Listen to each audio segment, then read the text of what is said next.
మంచి పుస్తకం చెప్పండి బ్రదర్. యువతలో పుస్తక పఠనంపై పెరుగుతున్న ఆసక్తి.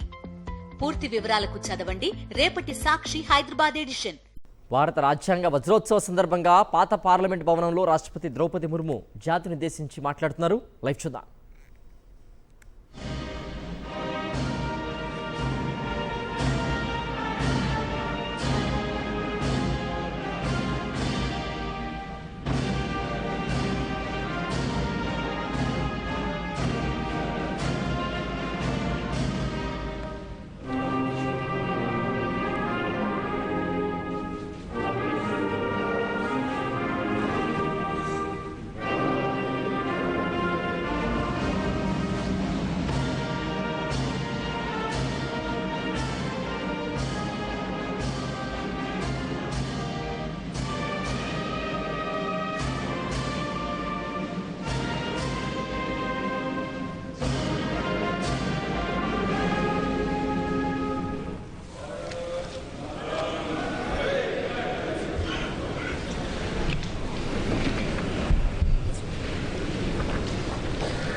छब्बीस नवंबर 1949 ईस्वी, मिति मार्गशीर्ष शुक्ल सप्तमी, संवत 2006 विक्रमी को एतद द्वारा संविधान को अंगीकृत, अधिनियमित और आत्मार्पित किया गया।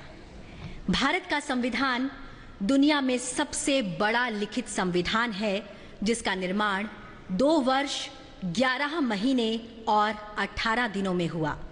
संविधान के पहले ही पृष्ठ पर लिखा है, इंडिया दैट इज भारत। यह प्रतीक है सभ्यता के सातत्य का, परंपरा की जुड़ती कड़ियों का और जड़ों से जुड़ने का।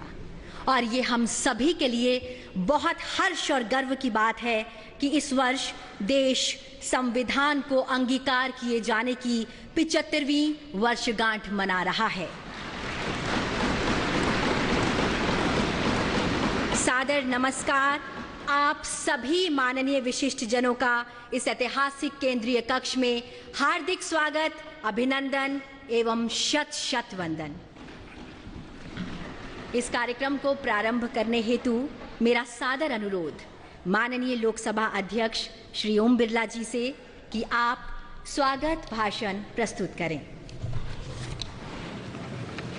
संविधान सदन में आयोजित इस ऐतिहासिक संविधान दिवस कार्यक्रम में माननीय राष्ट्रपति जी, माननीय उपराष्ट्रपति जी, माननीय प्रधानमंत्री जी, सभी राजनीतिक दलों के नेतागण, माननीय सदस्यगण, आज संविधान दिवस उत्सव मनाने करोड़ों भारतीय वासियों का मैं हार्दिक स्वागत करता हूं, अभिनंदन करता हूं।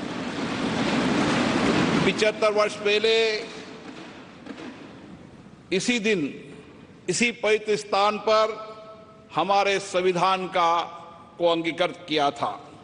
माननीय राष्ट्रपति महोदय के नेतृत्व में संपूर्ण देश एक साथ मिलकर आज संविधान के प्रति कृतज्ञता प्रकट कर रहा है। आज करोड़ों देशवासी संविधान की प्रस्तावना का पाठ कर देश को आगे बढ़ाने का संकल्प लेंगे।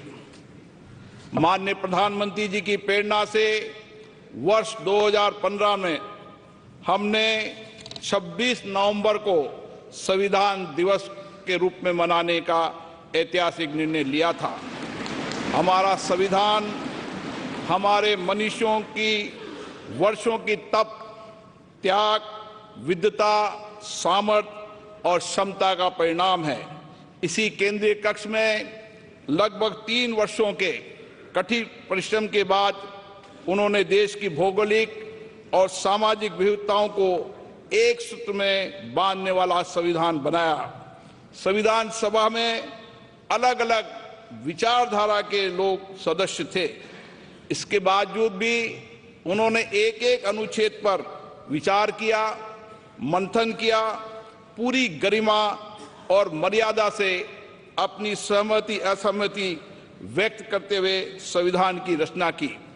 सार्थक एवं गरिमापूर्ण संवाद की इस उत्कृष्ट परंपरा को हमें अपने सदनों में भी अपनाना चाहिए।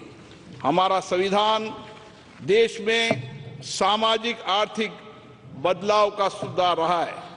कर्तव्य काल में हम सामूहिक प्रयासों से विकसित भारत की और मजबूती से आगे बढ़ रहे हैं।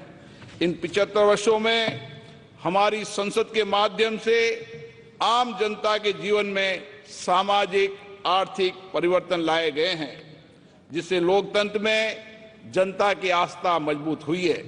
संविधान ने हमारे तीनों लोकतंत्र के स्तंभों विधायिका, कार्यपालिका और न्यायपालिका को आपसी समन्वय के साथ सुचारू रूप से कार्य करने की व्यवस्था दी है। इन 75 वर्षों में इन तीनों अंगों ने श्रेष्ठता से कार्य करते हुए देश के समग्र विकास में अपनी भूमिका निभाई है। बाबा साहब अंबेडकर जी ने कहा था, हमारा संविधान एक ऐसा दस्तावेज होना चाहिए जो न केवल हमारे देश की स्वतंत्रता और समानता की रक्षा करे, बल्कि हमारे देश के लोगों को एक साथ लाने में भी मदद करे। हमें बाबा साहब अंबेडकर जी के इन्हीं शब्दों से हमारे महान संविधान निर्माताओं के भारतीय समाज के प्रति दृष्टिकोण को समझना चाहिए। हमारा संविधान वसुदेव कुटुंबकम यानी संपूर्ण विश्व एक परिवार है के सिद्धांत का अनुसरण करने की प्रेरणा देता है। संवैधानिक मूल्यों के प्रति हमारी गहरी प्रतिबद्धता है। विश्व पटल पर इसी कारण भारत की छवि बहुत मजबूत हुई है। मैं सभी मान्य सांसदों से आग्रह करूंगा कि वह अपने अपने क्षेत्रों में संविधान के अंगीकार होने के 75 वर्ष को जनता की सहभागिता के साथ एक उत्सव के रूप में मनाए, जिससे राष्ट्र प्रेम की भावना और अधिक सुदृढ़ हो। जय हिंद।